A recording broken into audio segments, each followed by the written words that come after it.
Bonjour et bienvenue pour cette nouvelle session des Midis numériques, aujourd'hui consacrée au dossier de l'usager informatisé. Comme vous le savez, nous sommes aujourd'hui en webinaire, mais nous avons la possibilité de vous faire monter sur scène pour prendre la parole, échanger. Et ce qu'on souhaite vraiment aujourd'hui, particulièrement, c'est avoir une forte participation et de l'échange de la discussion. Donc, vous pourrez activer micro et caméra. Vous avez bien sûr toujours la possibilité de poser vos questions par le chat et vous signalez que cette session est enregistrée et le replay sera disponible immédiatement sur ce lien et en replay sur notre chaîne YouTube. Vos interlocuteurs habituels sont Nadège Vanest, Mariode Mathieu, moi-même et Mehdi. Aujourd'hui, Nadège va nous présenter tout ça et Mariode devrait nous rejoindre en principe. Voilà le cycle dans lequel nous nous trouvons depuis la rentrée des dernières vacances et qui nous occupe jusqu'aux prochaines vacances. Cycle de midi sur le dossier de l'usager, de 13h30 sur les référentiels et services socles. Et après avoir parlé du volet administratif, du volet soins médical et le circuit du médicament, la semaine dernière, c'était sur l'axe de l'accompagnement. Et cette semaine, on va faire un focus sur le DEI pour les usagers. Mariode qui nous rejoint. La semaine prochaine, on vous présentera un tour d'horizon des principaux éditeurs de DEI, sans avoir la prétention d'être exhaustif, mais en tout cas, voilà, partager avec vous un certain nombre d'informations sur ce que l'on en connaît. Et puis là aussi, on espère votre vive participation. Et pour finir le cycle, on aura un retour d'expérience sur comment déployer un dossier d'usager dans des structures. Donc, pareil, avec la participation de plusieurs intervenants qui viendront témoigner de tout ça. Sous le haut conseil de Nadège qui animera cette session également. Mais écoute, je vais te laisser la parole. Merci. Écoutez, bonjour à tous. Donc voilà, aujourd'hui, on souhaitait vous parler un peu du dossier usager, un peu sous l'angle du point de vue des usagers, de comment est-ce qu'on pourrait intégrer l'usager comme acteur à la fois de son projet, mais également acteur, utilisateur de son dossier. Donc voilà, on a essayé de travailler, de chercher des intervenants qui pourraient nous faire un tour d'expérience. On n'a pas trouvé, donc on va plutôt essayer de partager avec vous, en tout cas ce qu'on peut en dire. Donc le dossier usager et les usagers, le dossier unique de l'usager et les usagers. Donc vous avez l'habitude maintenant, on vous présente régulièrement cette cartographie qui est celle de l'ANAP, qui permet de recenser les fonctionnalités attendues d'un dossier usager informatisé. Et donc on a déjà vu ensemble la partie administrative, donc la gestion administrative, le volet admission. On a également eu une session sur la partie soins, gestion du circuit du médicament. Et la semaine dernière, on vous a parlé de l'accompagnement de l'usager et la coordination des acteurs internes et externes. Donc aujourd'hui, quand on parle de l'usager, on peut effectivement faire un focus sur le dernier bloc fonctionnel qu'on a ici, qui est la gestion de la relation usager. Donc la gestion de la relation usager, fonctionnellement dans un dossier informatisé, ça se traduit sur 2 aspects. Un aspect qui est le suivi de la gestion de la communication avec l'usager. Donc là, on va être plutôt sur la notion de traçabilité des contacts et des échanges qu'on peut avoir avec l'usager, avec sa famille quand c'est un jeune ou même un moins jeune. Donc tout ce qui est suivi de la communication avec l'usager, sa famille et les proches aidants. Et puis une autre fonction dans ce bloc-là, qui est la notion d'évaluation des prestations avec l'usager, donc questionner l'usager sur sa perception et son évaluation des prestations dont il dispose. Alors en fait, sur ce dernier sujet, simplement partager qu'en général, ces aspects-là sont plutôt traités dans des enquêtes de satisfaction, concrètement, plutôt que dans le dossier usager informatisé. Mais en tout cas, l'ANAP l'avait identifié comme une fonctionnalité du dossier. Voilà, sur la partie, on va dire, fonction type, qui pourrait répondre et mobiliser l'usager, en fait, suivre en tout cas la relation qu'on peut avoir avec lui. Alors ici, on vous l'a déjà certainement présenté aussi, cette diapositive. L'objectif, c'était un peu de repositionner le dossier usager informatisé dans son environnement et dans son environnement un peu élargi au regard des différents référentiels et services qui se déploient aujourd'hui. Et donc, dire également que l'usager, s'il n'accède pas directement au DUI, peut quelque part accéder à certains éléments du dossier via notamment la messagerie Mon Espace Santé, qui vient présenter une messagerie sécurisée de santé et puis donc les éléments qui peuvent être versés au DMP. Donc le DUI peut alimenter le DMP, peut également mobiliser des services de messagerie sécurisée de santé, et ça permettra également à l'usager de pouvoir, via Mon Espace Santé, pouvoir accéder à certains contenus qui sont produits par des professionnels dans le dossier usager informatisé. Voilà, c'est ce qu'on retrouve dans cette infographie, qui est l'infographie, voilà, ce qu'on appelle, la trajectoire du numérique en santé et la cible du numérique en santé, avec la façade verte, là, mon espace numérique, là, le volet usager du dispositif. Rappelez également que on en a déjà parlé lors d'un hors-série dans les médias numériques, mais le plan SMS numérique et le programme SONS ont pour objet vraiment de favoriser le déploiement du numérique en santé dans le secteur médico-social. Simplement peut-être dire aussi que l'appel à projet plan SMS numérique a été lancé la semaine dernière, et que ces programmes ont pour candidater sur ces programmes-là, l'objectif est quand même que le projet prévoit le déploiement d'au moins 2 services parmi les 4 services SOC, que sont la messagerie sécurisée de santé, le DMP, le programme e-parcours et la e-prescription.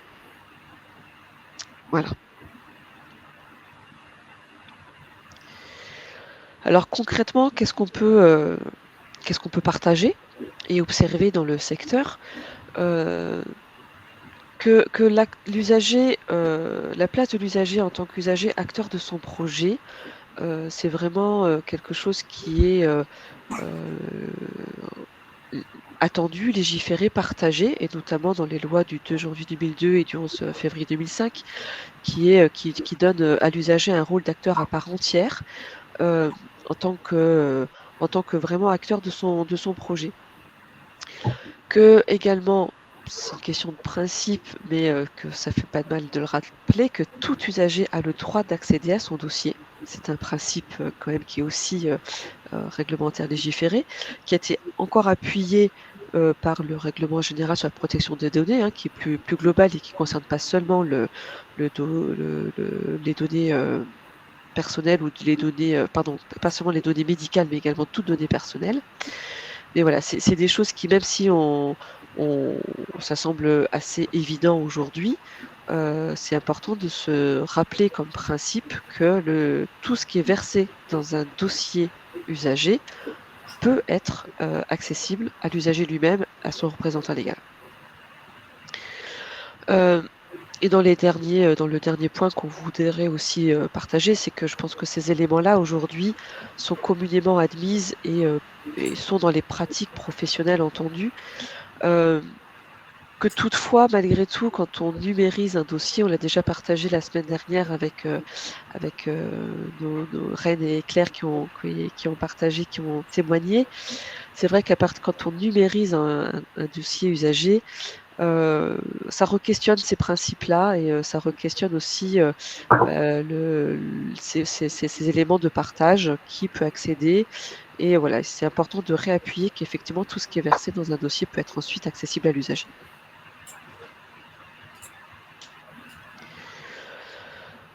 Donc, sur l'idée d'avoir un portail usager fonctionnellement dans les solutions dossiers informatisés usagers pour que l'usager lui-même ou sa famille puisse avoir un accès direct à son dossier, c'est des choses qu'on voit très bien et qu'on peut transposer notamment dans l'éducation nationale. Aujourd'hui, en tant que parents, on a tous des solutions, des environnements, des cartables ou des solutions qui permettent de voir l'emploi du temps de nos enfants. Donc c'est des choses qu'on voit malheureusement peut-être très peu encore dans notre secteur, même si sur le principe, encore une fois, il ne semble pas y avoir d'opposition, mais dans les faits, on a beaucoup plus de difficultés à observer des vraies ouvertures de dossiers directs à la famille et à l'usager. Nous pensons que ça tient principalement au fait que les solutions, elles étaient en premier lieu pensées pour les professionnels, afin de partager et de coordonner les accompagnements entre professionnels. Et que très souvent, les solutions n'ont pas été conçues avec l'entrée et les fonctionnalités pour les usagers ou la famille et ses accompagnants. Et qu'aujourd'hui, on a plutôt, quand on a des portails usagers, enfin, on n'a pas souvent on n'a pas de portail usagers, on a plutôt on peut imaginer d'ouvrir des profils aux usagers, un profil de droit, mais qui est une ouverture de certaines fonctionnalités, mais on n'a pas spécialement des fonctionnalités pensées pour les usagers. On n'est encore pas, ou peu souvent, à une conception de l'outil, on va dire, dès le début, conçu avec un accès usager. Et l'accès au dossier est souvent encore accompagné, c'est-à-dire que ça reste dans les bonnes pratiques également, hein, de se dire que l'accès au dossier par l'usager, il reste accompagné par un professionnel pour quelque part présenter, expliciter, développer le contenu qui peut être dans le dossier et qui peut parfois, en accès direct, être un peu compliqué à appréhender. Voilà, donc je ne sais pas si dans les participants, certains ont pu développer ces fonctionnalités-là. On vous invitera à nous partager ce retour d'expérience. Mais les recommandations qu'on pourrait faire si on souhaitait déployer un portail usager, donc un accès direct pour l'usager à son dossier, ce serait d'abord d'identifier les acteurs. Peut-être que les usagers et la famille n'auront pas spécialement les mêmes fonctionnalités à mobiliser. Faire adapter la conception de la solution. L'idée, c'est de se dire, c'est pas juste j'ouvre un profil de droit, c'est vraiment de penser des fonctionnalités qui puissent peut-être alimenter un cahier de liaison avec les professionnels, comme on peut l'observer. Voilà, on a souvent des cahiers de liaison entre la famille et l'enfant qui partent avec les usagers. Peut-être l'avoir dans une version numérique, mais avec un vrai accès pour les parents, pour l'usager lui-même. Identifier les cas d'usage en termes de pertinence et planifier la mise en œuvre de ces usages. Voilà, communiquer puis ajuster les organisations, les pratiques professionnelles. Forcément, les professionnels ont tendance plutôt à voir le dossier usager comme un outil qui leur est propre et interne. Donc, même si dans les pratiques, dans les écrits, on rappelle que tout peut être lu par l'usager, il y a une façon d'écrire et certainement de communiquer ou d'organiser en tout cas son travail différemment si on peut avoir un accès direct par l'usager ou son représentant légal à l'élément lui-même. Et puis un dernier point, c'est accompagner l'usager dans ses pratiques numériques et dans l'accès au portail, puisque effectivement l'accès aux solutions numériques n'est pas toujours facile et nos solutions ne sont pas toujours très accessibles pour nos usagers. Déjà pour les professionnels, c'est pas toujours évident, mais pour nos usagers également, ça doit s'accompagner. Sur cet aspect-là, je pense que Marie-Aude pourrait témoigner ici aussi il y a eu un groupe de travail dans le cadre qui a travaillé sur augmenter le pouvoir d'agir des personnes accompagnées avec l'idée de promouvoir à la fois des solutions type un bon projet personnalisé, une application qui permettrait à l'usager de contribuer à son projet personnalisé directement via des solutions numériques, où il a aussi été développé l'idée de la fonction ressources de médiateur numérique sur cet dernier aspect d'accompagnement. Je ne sais pas si Marie-Aude, tu veux compléter, mais c'est vrai que c'est des sujets aussi qui ont été travaillés en groupe de travail national. Oui, complètement. Bonjour à tous. On était vraiment sur comment est-ce que nos usagers qui peuvent avoir des profils très divers. C'est vrai que pour certains de nos publics, ça paraît infaisable et peut-être que c'est pas l'objectif et l'intérêt, mais pour d'autres publics beaucoup plus proches du milieu ordinaire, il y a un vrai intérêt et on a beaucoup travaillé la notion de validation de son projet, de pouvoir voir comment, par le numérique, il pourrait y avoir une co-écriture parfois, ou même si c'est via des pictos. Tout ça est en cours de réflexion. Il y aura un appel à projet en 2023 sur ces questions-là de comment ouvrir les usages du numérique aux usagers. Donc, vous pouvez commencer déjà à réfléchir à vos projets, même si 2023, c'est pas si loin. Dans le cadre de Structure 3.0, ça fait partie en tout cas des futurs appels à projets à venir. Après, on sait que ça reste compliqué. Il y a toute la partie confidentialité des données qui est importante, t'en as parlé. Et c'est aussi à nous professionnels d'être vigilants sur ce qu'on met dans tout comme quand c'était sur du papier, ce qu'on écrit, la façon dont on écrit, les transmissions, ce qu'on met dans les transmissions qui peuvent être aussi lues par les usagers et leurs familles. Donc voilà, ça fait vraiment partie des points de vigilance. Aujourd'hui, on est encore un peu loin de tout ça. Moi, sur mes établissements, on a mis en place des blogs, en tout cas en attendant d'avoir un vrai portail usager. C'est plus de la communication globale, mais en tout cas, ça permet de créer du lien avec les familles. Mais je n'ai pas encore vu en vrai un portail famille. Par contre, j'ai vu une association qui a créé un logiciel justement dans l'insertion pour où les usagers ont ce retour avec leur plan d'action en numérique où ils peuvent cocher quand c'est fait. Enfin voilà, c'est assez intéressant aussi. En particulier dans le monde de l'insertion, on essaye de gagner en autonomie pour la suite. Oui, je pense que cela témoigne d'expérimentation, en tout cas, qui pourrait potentiellement faire se généraliser. Et on est vraiment sur des cas d'usage, quelque part, qui sont déjà identifiés et qui s'expérimentent. En tout cas, donc je pense assez intéressant. Le dernier point, c'était revenir simplement, effectivement, je l'ai déjà présenté, mais se dire que mon espace santé, qui est dont la généralisation est en cours pour tous les citoyens depuis janvier 2022, eh bien, permettra effectivement d'avoir un accès simplifié à tous les documents du DMP et une messagerie de santé pour tous les citoyens. Donc, ça permettra également pour tout usager qui crée son espace santé, depuis le DIU, les professionnels pourront également aller alimenter le DMP ou écrire via la messagerie sécurisée de santé à l'usager lui-même.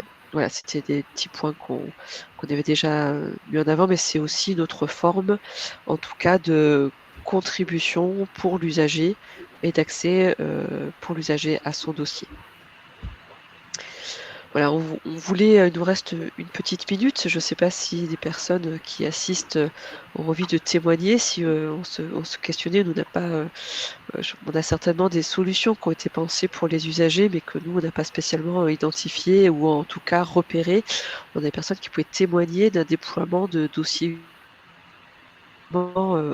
sous l'angle de l'usager. Voilà, toutes les expériences qu'on a, nous, dans nos réseaux, sont plutôt des expériences de déploiement avant tout pour les professionnels, entre guillemets, dans le sens où pour faciliter les échanges et le partage d'informations autour des accompagnements. Est-ce que quelqu'un souhaite intervenir, questionner? Pas de questions dans le chat. Non. Écoutez, si en attendant personne, on peut juste donner quelques éléments, toujours dans la notion de déploiement du DUI. Donc, vous a mis les ressources, un kit de déploiement du DUI en SMS qui est proposé par la NAP. Et si on n'a pas d'autres questions, on va simplement du coup vous remercier. Vous dire que si vous êtes intéressé pour candidater au programme SMS numérique au SONS, eh bien vous pouvez vous inscrire sur ces formulaires de contact ou vous renseigner auprès de l'ARS ou du grade. Vous dire que tout à l'heure, on parlera plus particulièrement du DMP à 13h30. Et puis que du coup, la semaine prochaine, du coup, on essaiera de vous présenter, faire un tour d'horizon des éditeurs de DUI tels qu'on peut les voir sur le marché aujourd'hui. Et on peut peut-être dire que le 6 avril, on organise un temps d'échange.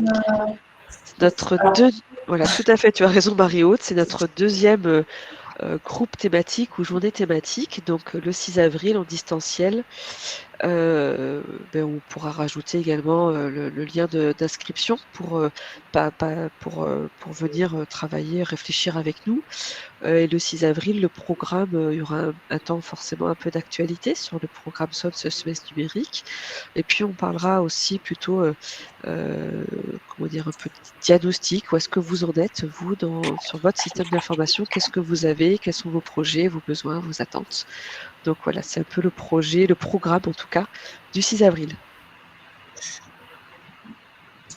Voilà. Parfait. Écoutez, on est dans les temps. Il me reste à remercier tous nos participants et participantes et vous, mesdames, la fine équipe d'animatrices. Et toi, monsieur. Très bien. Merci beaucoup. Et on se retrouve, pour ceux qui le souhaitent, à 13h30 pour parler du DMP dans les structures médicalisées. Et à la semaine prochaine pour la suite du DUI. Merci, au revoir. Au revoir, bon appétit. Au revoir.